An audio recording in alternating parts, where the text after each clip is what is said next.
সম্মানীয় দর্শক বন্ধুগণ, জমি বাড়ি সংক্রান্ত যাবতীয় তথ্যের জন্য বর্তমান সময়ে আমরা সকলেই অনলাইনে বিভিন্ন সাইট ব্যবহার করে থাকি বা গুগল প্লে স্টোর থেকে বিভিন্ন রকমের অ্যাপস ডাউনলোড করে থাকি। সরকারের তরফ থেকে বা পুলিশের তরফ থেকে সতর্কবার্তা জারি করা হয়েছে। বর্তমানে এমন ভুয়ো অ্যাপ ঘুরে বেড়াচ্ছে যেটি আপনি ইনস্টল করলে সর্বশান্ত হতে পারেন বা বিপদে পড়তে পারেন। জমি জায়গা সংক্রান্ত তথ্য জানার জন্য আপনি কোন অ্যাপস ব্যবহার করবেন বা কোন ওয়েবসাইট ব্যবহার করবেন সম্পূর্ণ এই ভিডিওতে আমি আপনাদের জানাবো। পাশাপাশি কোন অ্যাপসটি ব্যবহার করবেন না তাও জানাবো। এর আগে অনুরোধ, চ্যানেলে নতুন হয়ে থাকলে ছোট্ট চ্যানেলটি সাবস্ক্রাইব করে নোটিফিকেশন অল করে রাখতে ভুলবেন না।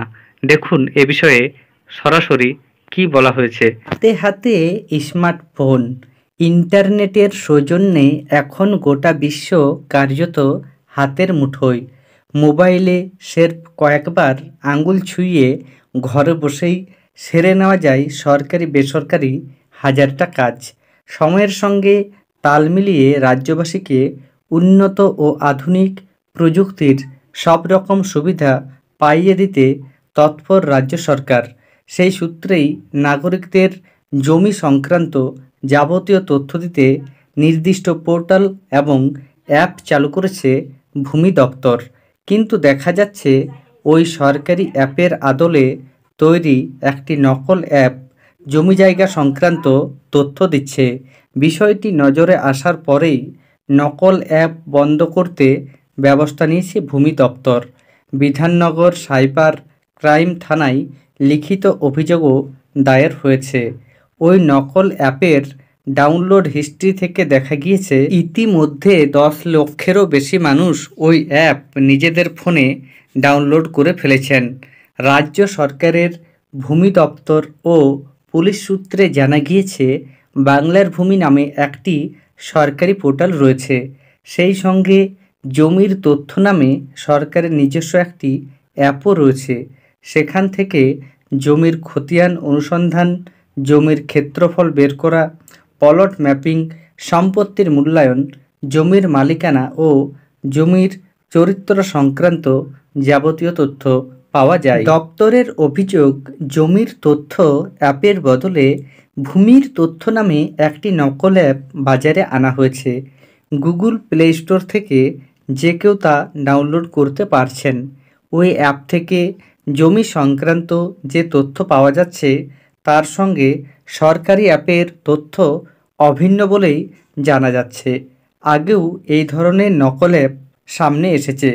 নতুন করে বিষয়টি মাথাচাড়া দেওয়ায় ভূমি দপ্তরের এক অ্যাসিস্ট্যান্ট ডিরেক্টর গত 24 মে বিধাননগর সাইবার ক্রাইম থানায় লিখিত অভিযোগ দায়ের করেন। ভূমির তথ্য অ্যাপটি অবৈধভাবে সরকারি তথ্য ব্যবহার করছে বলেও এফআইআরে উল্লেখ করা হয়েছে। তদন্ত শুরু করেছে পুলিশ। এডিজি স্তরের আধিকারিকরা সরাসরি মনিটরিং করছেন তদন্তের। সাইবার বিশেষজ্ঞদের কথাই, যে কোনো নকল অ্যাপে বিপদ লুকিয়ে রয়েছে। কারণ অ্যাপ ডাউনলোড করে ফোনে ইনস্টল করতে হয়, তার জন্য ব্যবহারকারীকেই অনুমতি দিতে হয়। কোনো নকল অ্যাপ ফোনে ইনস্টল থাকলে ফোনের সমস্ত তথ্য ব্যাহত হয়ে যাওয়ার আশঙ্কা থাকে। ভূমি দপ্তরের দাবি, মাঝে মধ্যেই কিছু ডেভেলপার ভুয়ো অ্যাপ বানিয়ে বাজারে ছেড়ে দিচ্ছে। বছরখানেক আগে এমন ঘটনা নজরে আসায় ব্যবস্থা নেওয়া হয়েছিল। এবারও এফআইআর দায়ের করা হয়েছে। পুলিশকে বলা হয়েছে এই জালিয়াতরা কোন তথ্যের ভিত্তিতে এই ভুয়ো অ্যাপ চালাচ্ছে এবং সেই তথ্য তারা পাচ্ছে কোথা থেকে তাও তদন্ত করে দেখতে হবে। নবান্নের তরফে সাধারণ মানুষকে বলা হচ্ছে, জমি জায়গা সংক্রান্ত কোনো তথ্যের প্রয়োজন হলে শুধুমাত্র বাংলার ভূমি সরকারি পোর্টালের উপরেই ভরসা রাখুন। এখানেই সমস্ত তথ্য মিলবে। ভূমি সংক্রান্ত তথ্যের জন্য জমির তথ্য নামে যে সরকারি অ্যাপটি আছে সেটি আরও ইউজার ফ্রেন্ডলি করে তোলার কাজ চলছে। শীঘ্রই তা নতুন রূপে আসবে। তাহলে বুঝতে পারছেন, জমি জায়গা সংক্রান্ত যে কোনো তথ্যের প্রয়োজন হলে আপনারা বাংলার ভূমি সরকারি পোর্টালটি ব্যবহার করতে পারেন, বা জমির তথ্য নামে সরকারের যে অ্যাপস রয়েছে সেই অ্যাপস ব্যবহার করতে পারেন। তবে বর্তমানে একটা ভুয়ো অ্যাপ ছড়িয়ে পড়েছে চারিদিকে, সেই অ্যাপটির নাম হচ্ছে ভূমির তথ্য। এই অ্যাপটি আপনারা ফোনে ইনস্টল করবেন না বা ব্যবহার করবেন না।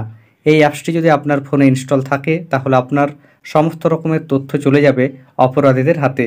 এরপর আপনার তথ্যের ভিত্তিতে তারা আপনার ব্যাংক অ্যাকাউন্ট ফাঁকা করতে পারে বা আপনাকে অন্য রকমের সমস্যায় ফেলতে পারে। ধন্যবাদ।